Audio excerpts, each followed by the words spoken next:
আসসালামু আলাইকুম বন্ধুরা, সবাই কেমন আছো? আলহামদুলিল্লাহ, আমিও ভালো আছি। তো আজকে দুপুরে রান্না করব আমি গরুর মাংস। তো আগে থেকে আমি গরুর মাংসটা ফ্রিজ থেকে বের করে ধুয়ে পরিষ্কার করে রাখছি। আর এইদিকে আমি মাংসের মশলাটা এই যে কষানো শুরু করছি। দেখো, চুলার ভিতরে পাতিল দিয়ে আগুন দিয়ে মাংসের মশলা কষানো শুরু করছি। সব ধরনের মশলা দিয়ে দিছি, যেটা সবটা ভিডিও করে দেখানো সম্ভব না।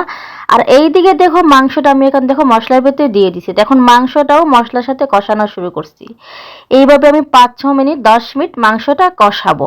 তারপরে পানি দিয়ে দিব, মাংস রান্না করে ফেলবো। তো দুপুরের মাংস রান্না করে খাবার। দুপুরে রান্না করতে করতে হঠাৎ দেখি জানালা দিয়ে বাইরে প্রচুর বাতাস হচ্ছে। রান্না বান্না ফেলে তাড়াহুড়া করে আমি চলে আসছি বাইরে। দেখেন ভিডিওটা করার জন্য, দেখেন আকাশে প্রচুর বাতাস হইতেছে, গাছপালা লড়তেছে, মনে হচ্ছে বৃষ্টি আসবে, তুফান হবে। দেখেন কি সুন্দর, মাশাআল্লাহ।